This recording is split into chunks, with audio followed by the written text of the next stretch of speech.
दोस्तों, आज की कहानी है भाभी। मैंने अपना फर्ज निभाया है, कोई एहसान नहीं किया है। दोस्तों, कहानी शुरू करने से पहले अगर आपने हमारे चैनल को अभी तक सब्सक्राइब नहीं किया हो तो कर लीजिए ताकि आपके पास पहुंच सके हर नया वीडियो। देर रात फोन की घंटी बजती है।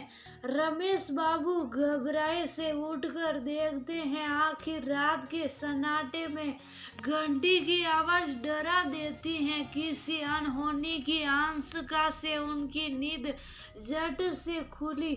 जल्दबाजी में चश्मा लगाकर देखा तो फोन उनके दुकान के पास ही पहरा देने वाले बबलू का था। अरे बबलू, तू इतनी रात को कैसे फोन किया? मैं आज तो दुकान की चाबी ले आया हूँ, उस दिन की तरह भूला नहीं हूँ। रमेश भाई साहब, आज चाबी की नहीं है, दरअसल दुकान में शायद वजह से आग लग गई है। मैंने आग बुझाने वालों को फोन कर दिया है और फिर आपको फोन लगाया है। आप जल्दी से यहाँ आ जाइए, दुकान में आग। ये सुनते ही रमेश बाबू का चेहरा तनाव जाने वाले थे। तभी उनकी पत्नी दौड़कर जैकेट और हेलमेट लाई। इतनी सर्दी में बिना पहने उड़े ही जा रहे हैं, आपको कुछ हो गया तो? हाँ, मैंने सुना हमारी दुकान में आधी अधूरी बात सुन। रमेश बाबू जल्दी से चले गए। थोड़ी देर बाद उनकी पत्नी लक्ष्मी अपनी दोनों बेटियों समेत वहां पहुंच गई। सब जलकर खाक हो गया था और इसी से तो उनका घर चलता था। 15 दिनों बाद बड़ी बेटी की शादी है। सब कपड़ों के साथ उसकी शादी के लेन देन और बाकी कपड़े भी जलकर खाक हो गए। लक्ष्मी और दोनों बेटियों ने उन्हें संभाला और समझा बुझा कर घर लेकर आई। इतना बड़ा नुकसान सहन करना, अब सब काम कैसे होंगे? नीरू की शादी नजदीक आ रही है और घर खर्च भी चलाना है। एक रात में हम सड़क पर आ गए। रमेश बाबू बड़े ही चिंतित स्वर में बोले तो लक्ष्मी की भी आंखें भर आई।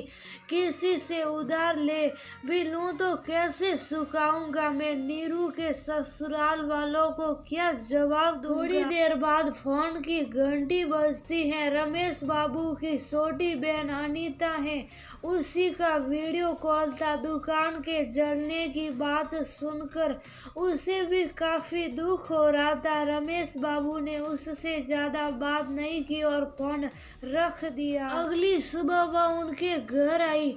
भाई साहब, आप चिंता मत कीजिए, हम दोनों मिलकर नीरू की शादी करेंगे। जो भी काम या खरीदारी बची है आप मुझ पर छोड़ दीजिए। अनीता जी बोली, लेकिन मैं तुमसे मदद नहीं ले सकता हूँ। भाई का हाथ तो देने के लिए होता है, लेने के लिए नहीं। रमेश बाबू निराशाजनक स्वर में बोले, भाई साहब, आपने मुझे माता पिता दोनों का प्यार दिया है। बचपन मेरा आपके साए में गुजारा है।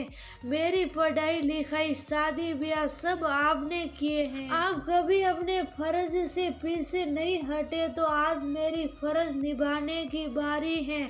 अनीता जी बोलती हैं, आपने मेरी इतने अच्छे घर में शादी की है। आपकी प्रेरणा से मैं अपने पैरों पर भी खड़ी हूँ, तो भाई के लिए इतना तो कर ही सकती हूँ। अनीता जी ने सारी बातें अपने पति को बताई। उन्होंने भी हामी भर दी। दोनों ने मिलकर सब तैयारी कर दी और नीरू का ब्याह तय समय पर अच्छे से हो गया। नीरू अपनी बुआ के गले लगकर बहुत रोई। बुआ, मम्मी पापा का ध्यान रखना, और वो चली गई। रमेश बाबू की आंखों में आंसू थे। वह अनीता जी से बोले, तूने हम पर बहुत बड़ा एहसान किया है। आज तू हिम्मत और सहारा नहीं देती तो हम तो टूट ही जाते। भाई साहब, अपनों का एहसान कैसा, ये तो मेरा फर्ज था।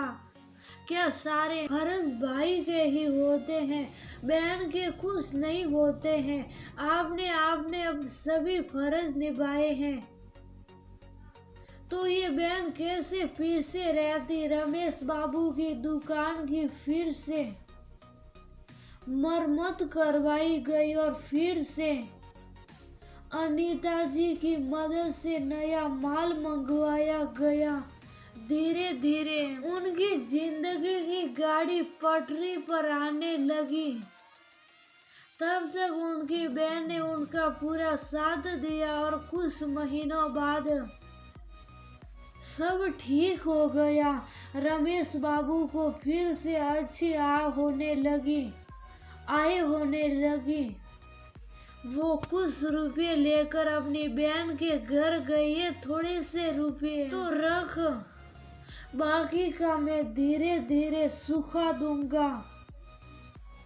पर अनीता जी बोली, भाई साहब, नीरू मेरी भी बेटी है। मैंने अपनी बेटी के लिए अपना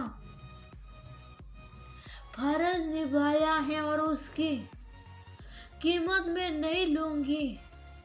मैंने अपना फर्ज निभाया है, कोई ऐसा नहीं किया है। एहसान की कीमत होती है, फर्ज की नहीं। और फर्ज तो अपने ही निभाते हैं। अपनी बहन की बातें सुनकर रमेश बाबू निरुत्तर हो गए और उसे आशीर्वाद देकर अपने घर चले